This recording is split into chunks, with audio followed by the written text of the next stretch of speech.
요즘처럼 국제정세가 어지러울 때 필요한 게 지식인의 해안이죠. 오늘 첫 순서는 얼마 전 도올 시진핑을 말한다라는 책을 출간한 도올 선생님과의 대담을 준비했습니다. 국제정세 이야기, 또 그 안에서 우리 정치의 방향, 게다가 금요일에 북한 핵 문제까지 터져서요. 이 현안까지 얘기를 나눠보죠. 도올 김영옥 선생님 안녕하세요. 네네네. TV 강좌에서 굵직한 얘기들을 많이 해주셨는데 이번에는 책까지 펴내셨어요. JTBC 그 차이나는 도올이라는 텔레비 강의가 사람들한테 상당히 열띠게 받아들여진 것 같은데 이 책은 그 방송 내용하고는 좀 다른 각도에서 더 치밀하게 어느 한 측면을 정리한 거예요. 그렇군요. 미국의 오바마도 있고 일본의 아베도 있고 독일의 메르켈도 있는데 왜 유독 중국 그리고 시진핑에 주목을 하셨습니까? 중국이라는 나라는 우리가 그냥 보통 나라로 보면 안 돼요. 어떤 의미에서 우방이라고 그런다면 어떻게 됐든 간에 중국은 5,000년 우방이고 미국은 50년 우방이에요.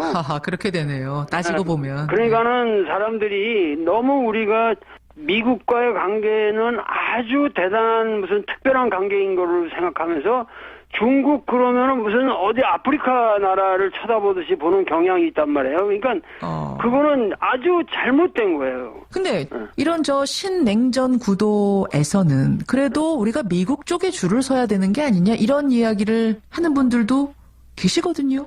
미국은 좋은 나라예요. 그리고 제가 미국 유학생이잖아요. 그러시네요. 미국 사람은 들을 수 있는 귀가 있어요. 그러니까 뭐냐면 미국에 가서 합리적으로 설득을 하면은 미국 사람들은 듣는 귀는 있어요. 합리적으로 듣는 귀? 네, 그런데 우리나라 사람들이 친미라고 하는 사람들이 미국하고 친하다는 사람들이 미국 사람들이 전부 학을 띨 그런 얘기들만 하는 거예요. 왜냐면 우리도 예를 들면 남북 문제에 있어서도 이게 대결 구도가 아닌 우리가 화해 구도로 해서 다리를 놓겠다. 로비를 해도 그런 로비를 해야 되고 근데 미국 가서 저 북한 놈들 때려 죽일 놈들이니까 당신들이 빨리 때려 죽이셔. 새끼들 악의 축이다까지 봉쇄해야 된다. 이거 도와달라고 가서 미국에 가서 사정을 하고 있는 이런 놈들이 세상에 어디 있냐 이 말이야. 그러니까 지금 방향이 잘못됐다는 말씀을 하시는 거예요. 그러니까는 사드를 배치하고 개성공단을 폐쇄하고 이런 망측한 이게 정책이냐 이거야. 그러니까 자멸의 길로 가고 있잖아요. 지금 지금 자멸의 길이라고 하셨어요. 사실은 지난 금요일에 북한이 5차 핵실험을 해서 지금 한반도 긴장감이 높아지고 있는데 그러니까 지금 보시기에 남북 관계를 풀어가는 큰 방향이 뭔가 잘못됐다고 보시는 겁니까? 참 정확한 질문을 하시는데 북한의 그 핵기술이 엄청난 진보를 했다는 것은 지금 객관적인 분석입니다. 우선 북한이 잘못하고 있다는 것을 전제로 해서 말씀드리려고 합니다. 물론이죠. 그렇게 경제적으로 쪼달리는 나라에서 과도하게 무력에다가 무기 개발에다가 모든 국가의 전력을 쏟는다는 것은 상당히 국가의 안보 자체를 국민들을 생각할 때 그것은 잘못 가고 있는 것이라는 것은 우리가 전제로 해놓고 자 우리가 생각해 봅시다. 북한이 여태까지 한 번도 자기들이 핵 개발 안 하겠다고 비밀리 한 것이 없어요. 10여 년 동안 자기들은 핵 개발 하겠다는 걸 계속 말해왔고 그런데 그것에 대해서 여태까지 우리 정부나 미국 정부가 개무시를 해온 거란 말이에요. 그러니까는 거기에 대해서 그걸 인정하고 서로 협상을 해야 되는데 그걸 안 하고 지금 와서 한다는 말이 핵 억지력을 우리가 증가시켜야 한다는 건데 우리도 핵무장하자. 핵무장론. 그러니까 핵 억지력을 증가한다는 문제는 핵 전쟁을 전제로 해서만 하는 얘기예요.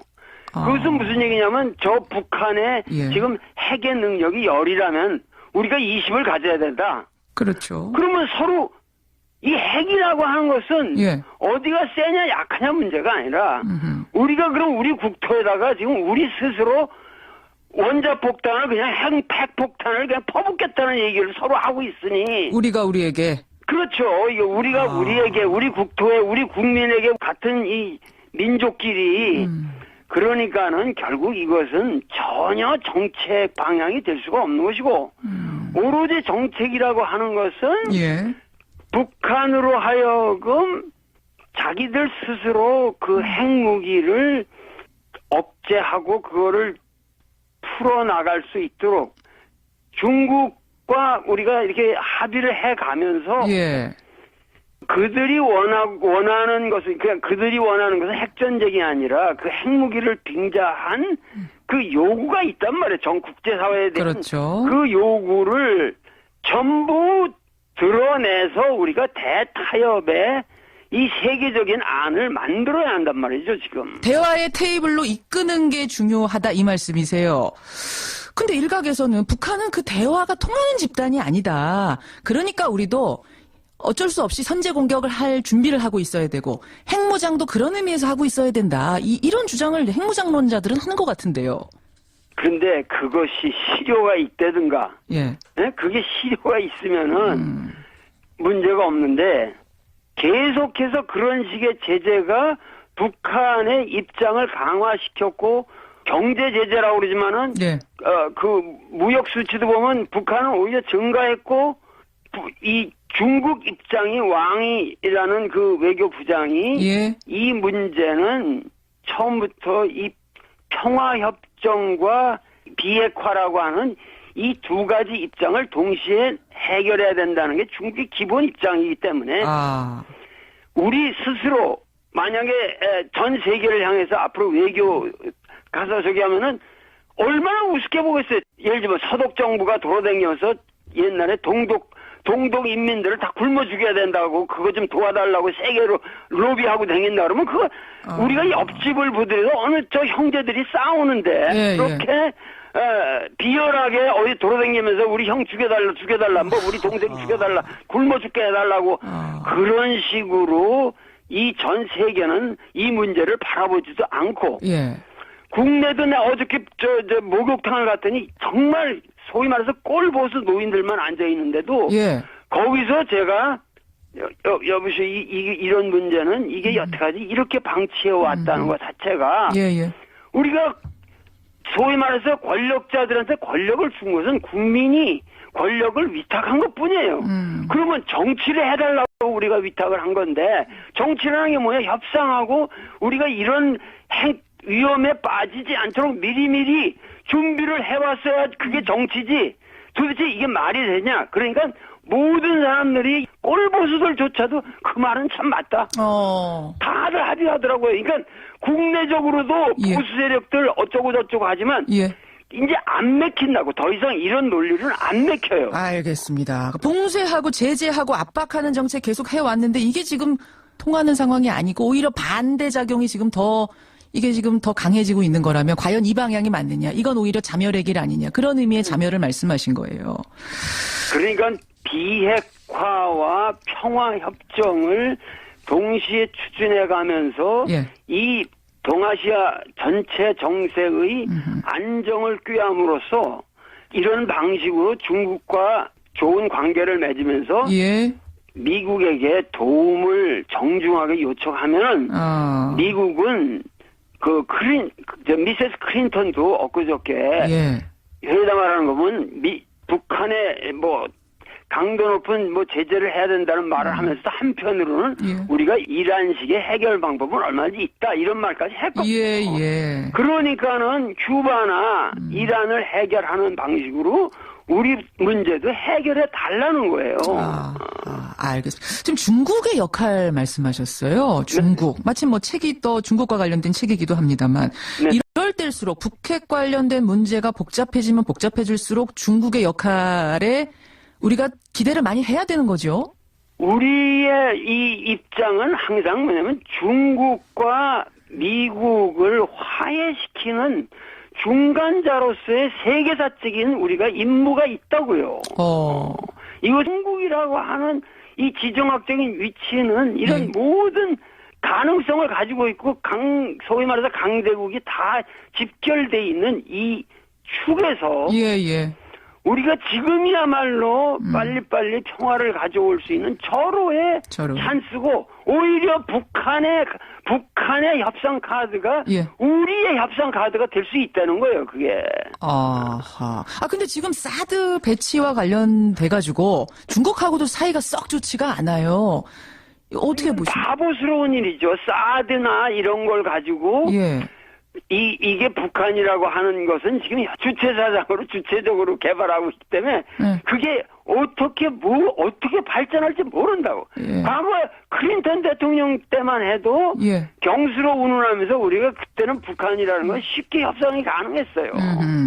그런데 그 뒤로 부시 정권이 악의 축이라고 규정하면서 개무시를 해버렸고 그리고 이라크 전쟁 일으키고 뭐 이러면서 완전히 이게 거꾸로 간 거란 말이죠. 그러면은 다시 민주당이 집권을 했으면은 그 클린턴의 그런 정책 기조로 복귀를 해야 되는데 동아시아에 대해서 우리 그 오바마 대통령은 좀 어두워요. 그 양반은. 그래서 이런 상황이 초래됐는데 이 상황이 초래된 가장 큰 이유는 우리 스스로 평화에 대한 이니셔티브를 포기했단 말이죠. 우리 정부가. 주도권을 포기했다.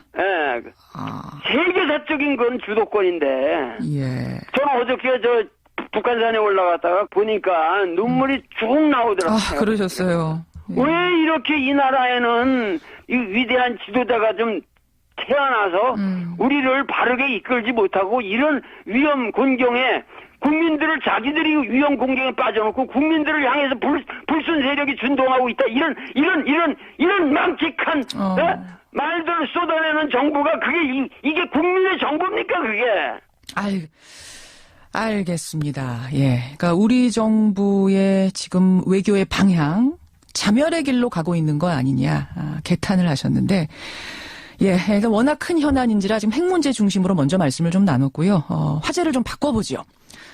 이번엔 정치 얘기를 좀 해보겠습니다. 이 책, 도울 시진핑을 말한다.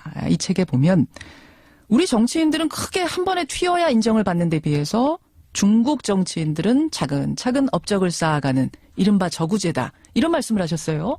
리더를 뽑는 방식도 매스컴에 튀어서 유명해지고 그 선거를 거쳐서 이렇게 뽑히는 과정이 아니기 때문에 이 정치를 하는 사람다운 그 인격과 그 실적을 쌓는 데만 전념하고 이 정치적인 로비나 이런 것은 안 하는 사람일수록 오히려 대권에 유리하다는 거죠. 근데 우리는 전혀 정치라는 걸 모르는 사람이 하루아침에 어떻게 그냥 데마고그가 돼서 그걸 튀면은 바로 대통령이 되는 그런 시스템은 그거를 반드시 민주주의의 장점이라고 말하기는 어렵다. 한 번 제대로 튀면 단번에 지사도 되고 시장도 되고 대통령도 될 수 있는 이런 시스템 문제 있다고 보시는 거예요.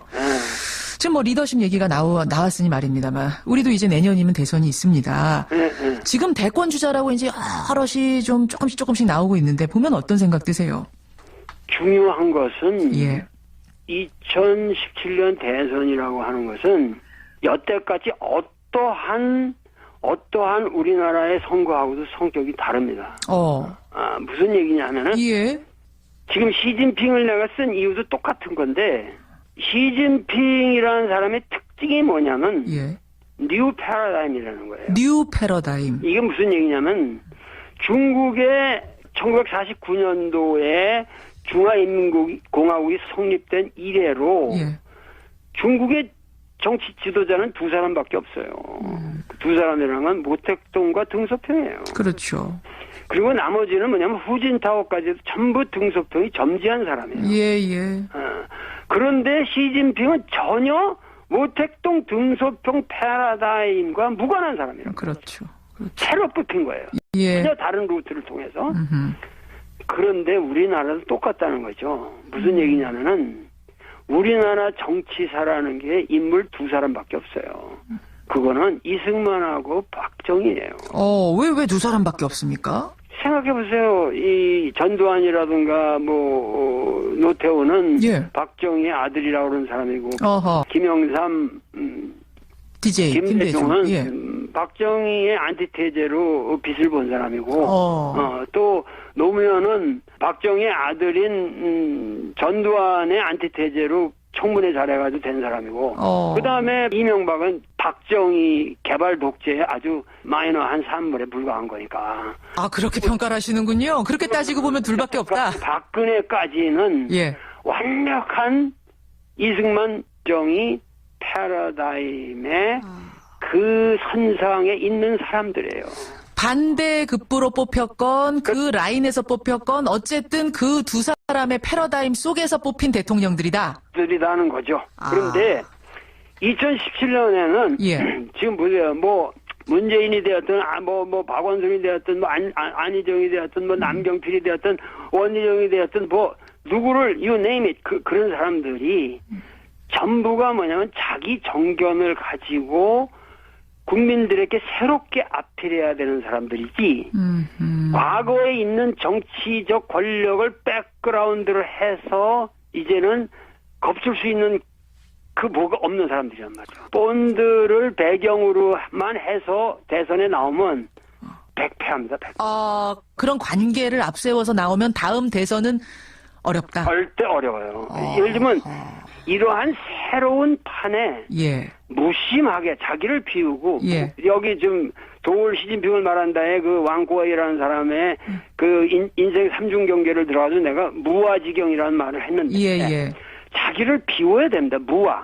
내가 지금 어떠한 우월한 입장에 있다라는 생각을 버리고 모든 사람들을 포섭해서 대통일의 장을 만들어서 거기서 순환을 거쳐서 새롭게 부활을 해야만 그게 새로운 진정한 리더가 되는 거지. 그렇군요. 절대 지금 유리한 조건에서 예를 들면 반기문이 박근혜 대통령의 후광을 입어서 나온다고 그런들 예. 그 사람은 정치 세력도 없고 힘들어요. 오히려 반기문이 나온다면은 예, 총장. 이 야당에는 호기회죠. 굉장히 좋은 기회죠. 그렇게 보세요. 그러니까 박근혜 대통령 후광으로 지금 나오는 게 득이 안 될 거다. 이 패러다임, 이 대선 패러다임 안에서는. 아주 불리한 거죠. 예를 들면 내가 박근혜 대통령이라면 내가 살고 싶어 한다면 예를 들면 뭐 남경필이라든가 뭐 유승민이라든가 이런 사람들을 카드를 내놓으면 반기문의 한 1000배 세죠. 그래요? 아니, 지금 정치적으로는 친박, 비박, 정반대에 있는 사람들 호명하셨는데요, 지금? 아니, 그 사람들을 내놓는 카드가 야당에는 쥐약이죠. 오히려? 야당에는, 그렇게 되면 이제 야당은 판이 어려워져요. 그러니까 지금 이게 이렇게 해석하시는 이유가 다 다음 대선, 돌아오는 대선은 전혀 새로운 패러다임이 될 거기 때문에 그렇다라는 전제가 깔려 있는 거예요? 그 전제 잘 보신 건데, 그거는 철학자의 해안이고 형안이에요. 그 소위 말해서 반공 이데올로기 정도를 가지고 북한 문제를 우리가 이제 더 이상 풀 수가 없어요. 그리고 그것으로 인해서 이제 민생이 이제 망가져요. 참 이건 참 뭐 더 듣고 싶은데 일단 요 이야기는 요 정도 하고 지금 이 대선이 이렇게 가까웠다는 얘기는 지금 정권이 끝나간다는 얘기인데 이 정권 박근혜 정권이 막 시작되던 때 인터뷰에선 그러셨어요. 박 대통령은 박정희 전 대통령 딸이기 때문에 아버지를 객관적으로 제일 모르는 사람이다. 그걸 극복해야만 한다. 그런 말씀 하셨거든요.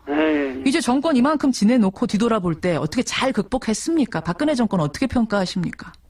자기 아버지도 못 배웠죠. 자기 아버지만큼도 못 배웠고 대통령으로서 정말 의미 있는 일을 국민들에게 어떤 그 가슴에 와닿는 어떤 뭐가 없잖아요, 지금. 나는 70주년 거기 중국 열병식에 간 거 하나밖에는 뭐 뚜렷하게 내가 잘한 일이라고 생각되는 게 별로 없어요. 그러니까 결국은 박정희 대통령만 해도 생각의 스케일이 있었다고. 예. 그리고 미국 문제에 대해서도 그분은 절대 그렇게 미국 뒷다리만 붙들고 우리가 그래야 우리가 산다 이런 생각이 있던 사람이 아니에요. 예. 어떻게 하면은 이 경제 개발을 해서 어떻게 미국에서 우리가 벗어나서 독자적인 그런 새로운 질서를 만들어가냐에 대한 확고한 신념이 있었던 사람이에요.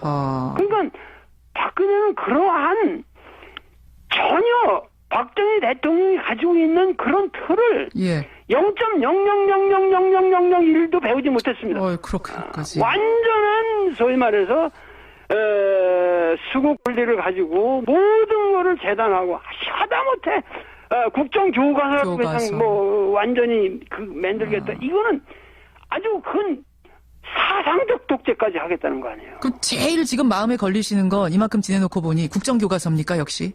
국정교과서로 상징되는 그리고 세월호 문제라든가 지금 얼마나 세월호. 많은 문제가 잘못돼 갔습니까? 알겠습니다. 그 세월호 문제가 해도 그렇게 해결돼야 할 문제가 아니거든요. 알겠습니다. 그 두 가지 국정교과서와 세월호. 예. 아니요.